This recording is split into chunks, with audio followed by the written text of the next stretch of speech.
Tirupati RTC bus stand కొడలి వద్ద October 5వ తేదీన కురవ కులాల ఆరాధ్య దైవం భక్త కనకదాసు విగ్రహ ఆవిష్కరణ చేయనున్నట్లు కనకదాస విగ్రహ ఆవిష్కరణ కమిటీ నాయకులు మంగిరి రెడ్డప్ప కేవీ రమణలు తెలిపారు.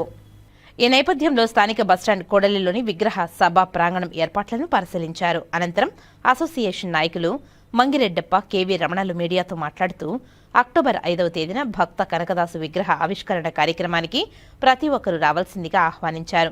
అదేవిధంగా విగ్రహ ఆవిష్కరణ రోజున తిరుపతి బాలాజీ కాలనీ వద్దనున్న జ్యోతిరావు పూలే విగ్రహం నుండి ర్యాలీగా రావాలని పిలుపునిచ్చారు. ఇందులో ప్రధానంగా కురవ సంస్కృతి సాంప్రదాయాల ప్రకారం తలపై టెంకాయలు కొట్టే కార్యక్రమం ఉంటుందని, అదేవిధంగా సాంప్రదాయ నృత్యాలు, కోలాటాలు తదితర కార్యక్రమాలు చేస్తూ ర్యాలీ చేయనున్నట్లు తెలిపారు. భక్త కనకదాసు విగ్రహ దాత మంత్రి సవితమ్మ హాజరై విగ్రహ ఆవిష్కరణ చేస్తారని వెల్లడించారు. ఈ కార్యక్రమంలో కనకదాసు విగ్రహ ఆవిష్కరణ కమిటీ కో కన్వీనర్లు మంగిరి రెడ్డప్ప, కేవీ రమణ తదితరులు పాల్గొన్నారు. ఆంధ్రప్రదేశ్ రాష్ట్ర కుల బాంధవులకు మరియు కనకదాస అభిమానులకు తిరుపతి జిల్లా కురవ సంఘం తరఫున హృదయపూర్వక నమస్కారములు. ముఖ్యంగా అక్టోబర్ 5వ తారీఖున తిరుపతి మహానగరంలో శ్రీ దాసశ్రేష్ఠ భక్త కనకదాసు గారి విగ్రహావిష్కరణ జరుగుతున్నది. ఈ కార్యక్రమానికి రాష్ట్రం నలుమూలల నుంచి పెద్ద ఎత్తున కురబులు వస్తున్నారు. అలాగే 4 రాష్ట్రాల నుండి కుల పెద్దలు ప్రముఖులు విచ్చేయుచున్నారు. కావున కుల బంధువులందరూ ఈ కార్యక్రమానికి పెద్ద ఎత్తున వచ్చి కార్యక్రమాన్ని జయప్రదం చేయవలసినదిగా పత్రికాముఖంగా విన్నవించుకుంటున్నాను. ముఖ్య అతిథిగా మన రాష్ట్ర బీసీ వెల్ఫేర్ మినిస్టర్ గారు, విగ్రహ ప్రదాత శ్రీ సవితమ్మ గారు చేతుల మీదుగా విగ్రహావిష్కరణ జరుగుతున్నది. ఈ కార్యక్రమాన్ని కన్నుల పండుగగా తిలకించడానికి మన రాష్ట్రంలోని అన్ని జిల్లాల నుంచి, ముఖ్యంగా పడమట నియోజకవర్గాల నుండి ఎక్కువ మంది రావాలని పిలుపునిస్తున్నాను.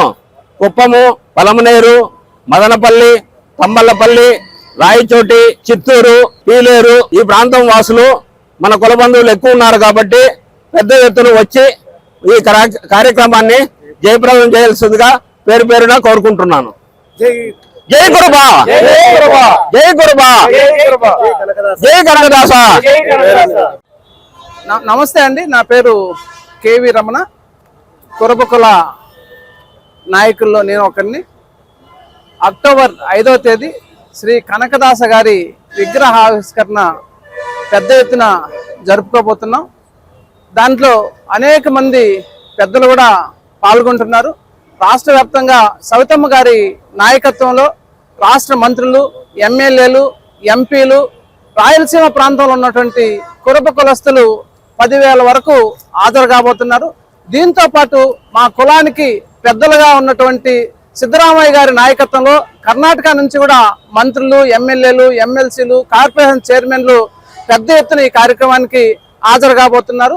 ముఖ్యంగా ఈ స్థానికంగా ఉన్నటువంటి మా కురబ కులస్తులందరికీ నా విన్నపం ఏంటంటే, ప్రతి ఒక్కరూ కుటుంబంలో ఉన్నటువంటి పిల్లలు, పెద్దలు, ముసలోళ్ళు, అక్కలు, చెల్లెళ్ళు అందరూ కూడా ఈ కార్యక్రమంలో హాజరు కావాలి.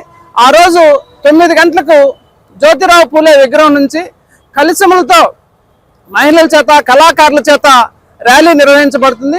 9 గంటల నుంచి ఇక్కడ ప్రదర్శనతో పాటు మా బహిరంగ సభ, భోజన కార్యక్రమాలు కూడా ఉంటుంది. నా రిక్వెస్ట్ ఏంటంటే, స్థానికంగా ఉన్నటువంటి కురబ కులస్తులు అందరూ మీకు తోచిన విధంగా టెంకాయలు తీసుకొని, కలశాలు తీసుకొని టెంకాయలు కొట్టే కార్యక్రమం. ముఖ్యంగా మా కురబ కులం అంటేనే ఒక ప్రత్యేకత ఉంది. మా దాంట్లో సాంప్రదాయం ఉంది. అక్కడ ఏంటంటే టెంకాయలు కొట్టుకోవడం అనేది తలకు కొట్టడం జరుగుతుంది. ఆ ప్రత్యేకమైన కార్యక్రమం కూడా ఇక్కడ ఉంటుంది. అందరూ రావాలని విన్నవించుకుంటున్నా. జై కురబా, జై కురబా, జై కురబా, జై కురబా, జై కనకదాస, జై కనకదాస. వర్ధిల్లాలి కురబల ఐక్యత, వర్ధిల్లాలి కురబల ఐక్యత. Okay, thank you sir.